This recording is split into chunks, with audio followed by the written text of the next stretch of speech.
आज हम जो है अमलगम की मार्किंग करेंगे। जिन लोगों ने सब्सक्राइब नहीं किया करनी सब्सक्राइब कीजिए। सबसे पहले ये बताते चलूँ कि अमलगम जो होता है वो एडहेसिव नहीं होता, ठीक है, बल्कि टूथ के साथ मैकेनिकल बॉन्ड बनाता है। तो सबसे बड़ी गलत बात है अगर हम ये सोचें कि एडहेसिव होता है। कोई एडहेशन नहीं करता टूथ स्ट्रक्चर के साथ, बल्कि मैकेनिकली हम इसको उसके अंदर सेट करते हैं, दांत के अंदर उसकी कैविटी बना के डिज़ाइन जो है कैविटी डिज़ाइन करके, ठीक है। अच्छा, अमलगम का इंट्रोडक्शन की अगर हम बात करें तो इसमें 2 और मोर मेटल्स का मिक्सचर होता है, जिसमें से एक मरकरी होता है, ठीक है। और मरकरी को मरकरी लिक्विड होता है रूम टेम्परेचर पे, और बाकी जो सिल्वर टिन अलायो पाउडर होते हैं रूम टेम्परेचर, उसको मिक्स किया जाता है, देन अमलगम हम फॉर्म करते हैं। और वो रिएक्शन दोनों का, जिसमें मरकरी लिक्विड और अलाय पाउडर को मिक्स किया जाता है, उसको अमलगमेशन कहते हैं। और इसकी सिल्वर ग्रे कलर की अपीयरेंस होती है, ठीक है। Silver grey colour actual appearance इसकी होती है। यूएचएस के एमसीक्यू भी था, ठीक है। फिर नेक्स्ट आ जाएं आप कंपोजिशन पे। कंपोजिशन में देखें, सबसे पहले मरकरी जो होता है उसको प्योरीफाइड किया हुआ होता है डिस्टिलेशन प्रोसेस से। ये भी एमसीक्यू था 2006 का। डिस्टिलेशन प्रोसेस से उसको प्योरीफाई किया जाता है, ठीक है। और इसमें इम्प्योरिटीज़ को एलिमिनेट किया जाता है, क्योंकि अगर इम्प्योरिटीज़ रहेगी तो सेटिंग रिएक्शन नहीं होगा उसका सही तरीके से, ठीक है। अच्छा, मेजर कंपोनेंट्स की अगर हम बात करें तो मेजर कंपोनेंट्स में क्या क्या आ जाते हैं, सिल्वर टिन एंड कॉपर आ जाता है, ठीक है। और इसके अलावा small quantity of zinc mercury and other metals भी, इंडियम प्लाडियम वगैरह भी इसके अंदर होते हैं, ठीक है। अच्छा, इसको कन्वेंशनल एमलगम अलाइज कहते हैं, जिनमें ये चीज़ें होती हैं जैसे कि सिल्वर टिन कॉपर वगैरह, ठीक है। ये अलाइज होती हैं और मरकरी लिक्विड होता है, दोनों को मिक्स करके बनाया जाता है एमलगम, ठीक है। अच्छा, इसके अलावा compound known as gamma phase of the silver tin system is formed only over a small composition range and is advantageous in readily undergoes amalgamation reaction with mercury, ठीक है। जो हम मिक्स करते हैं सिल्वर टिन अलॉय वो ये होता है G3SN, ठीक है। इसको मरकरी के साथ मिक्स करते हैं। इसके अंदर 5% जो है वो कॉपर होता है, जो स्ट्रेंथनिंग इफेक्ट देता है अमलगम को। ये भी एमसीक्यू था, ये नोट करते जाए जो एमसीक्यू मैं बता रहा हूँ। जिंक डालने क्या मकसद होता है, स्कैवेंजर होता है, क्योंकि ये ऑक्सीडेशन करवा देता है टिन कॉपर और सिल्वर वगैरह की, ठीक है, जो कि अफेक्ट करती हैं अलॉय एंड अमलगम को, ठीक है। स्कैवेंजर रोल होता है क्योंकि ऑक्सीडेशन कर देती हैं टिन कॉपर और सिल्वर की, ठीक है।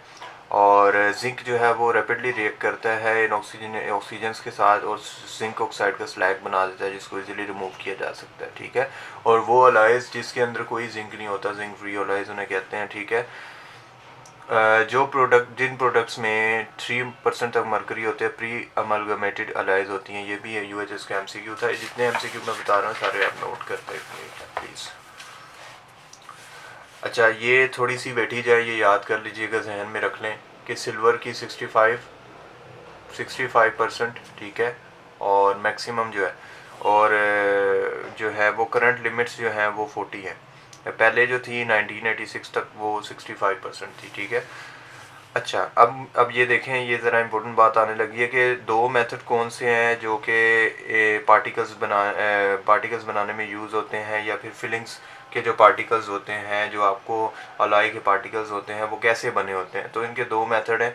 सबसे पहले क्या करते हैं, लेथ कट अलाइज होते हैं। सबसे पहले लेथ कट अलाइज कैसे बनाए जाते हैं, होमोजिनाइज इनगट और अलाई को कट करके। इनगट का मतलब होता है प्योर, कोई भी चीज़ प्योर होती है, किसी भी प्योर चीज़ से ली जाती है। होमोजेनाइज जो है वो एक जैसा मिक्सचर को कहते हैं, ठीक है। पहला तो लेथ कट अलाइज होती हैं जो कि इरेगुलर इन शेप होती हैं, जिनको फाइन ग्रेन या कोर्स ग्रेन कहते हैं। पहला ये पार्टिकल्स का पहला मेथड है। दूसरा है एटमाइजेशन, ठीक है। तो एटमाइजेशन में क्या होता है, मोल्टन अलाई को स्प्रे किया जाता है column filled with the inert gas, ठीक है, और इससे जो पार्टिकल्स बनते हैं स्फेरिकल स्फीरॉइडल नेचर के बनते हैं, ठीक है। फिर आगे जो लेथ कट अलाइज हैं उनको 2 हीट ट्रीटमेंट से किए जाते हैं। होमोजिनाइजेशन हीट ट्रीटमेंट होता है, और दूसरा इसका टेम्परेचर होता है 420 डिग्री सेंटीग्रेड, ठीक है, सेवरल आवर्स के लिए। और दूसरा ट्रीटमेंट होता है वो कट किया जाता है लेथ कटिंग के बाद, और इसका होता है 100 डिग्री सेंटीग्रेड 1 आवर के लिए, ठीक है। ये सिर्फ आपने टेम्परेचर्स के दो याद रखने, कौन कौन से टेम्परेचर्स हैं, कौन कौन से मेथड्स हैं, ठीक है। फिर उसके बाद यूक्यू आ जाता है, टाइप्स ऑफ अमलगम, ठीक है, अमलगम की टाइप्स के बारे में। तो अमलगम की टाइप्स वैसे आप चूँकि पहली दफ़ा ये शायद पढ़ रहे हैं अमलगम का टॉपिक, इसलिए आपको थोड़ा बोरिंग लग रहा होगा, लेकिन ये सबसे ज़्यादा इम्पोर्टेंट है। इसमें इससे बहुत कुछ आता है, ठीक है। अब आप देखें कि जिनमें कॉपर की क्वांटिटी जो है वो 10 to 30% होती है, ठीक है, और इनको कहते हैं कॉपर इनरिच एलाइज। देखिए इसमें कॉपर की क्वांटिटी ज़्यादा है, ये MCQ भी था, ठीक है। कॉपर इनरिच एलाय कौन से होता है? जिसमें 10 to 30% होती है, वैसे नॉर्मली 6% होती है, ठीक है। अच्छा, सिंगल कंपोजिशन कॉपर इनरिच अलाय होते हैं, ये कन्वेंशनल अलाइज की तरह होते हैं, ठीक है जी। और इसके अलावा डिस्पर्शन मॉडिफाइड होते हैं, जिसमें क्या होते हैं कि पार्टिकल्स को ब्लेंड किया होता है, और silver copper alloy in order to achieve a higher overall copper content, ठीक है। ब्लेंड करते हैं ताकि हमारे पास कॉपर कंटेंट जो है वो ज़्यादा आ जाए। ये डिस्पर्शन मॉडिफाइड इसलिए किया जाता है क्योंकि कहते हैं क्योंकि पार्टिकल्स को डिस्पर्स किया जाता है इसमें। ये भी कॉपर इनरिच होते हैं, लेकिन डिस्पर्स करके कॉपर के कंटेंट को बढ़ाया जाता है, जबकि ऊपर वाले में कॉपर कंटेंट होता ही पहले से ज़्यादा है, 10 to 30%, ठीक है जी। अच्छा, litter particles contain 72 part silver and 28 parts copper, overall copper content in blended alloys 12%। ये डिस्पर्शन मॉडिफाइड का बता रहा है, ठीक है। नॉर्मल में 6% होगा, कॉपर इनरिच में 30% होगा, और इसमें कितना होगा? 12% होगा, ठीक है। सेटिंग रिएक्शन, जिन लोगों ने सब्सक्राइब नहीं किया काइंडली वो सब्सक्राइब कीजिए ज़रूर, और नेक्स्ट वीडियो देखिएगा अमलगम की, वो भी इसका पार्ट 2 होगा इंशाल्लाह।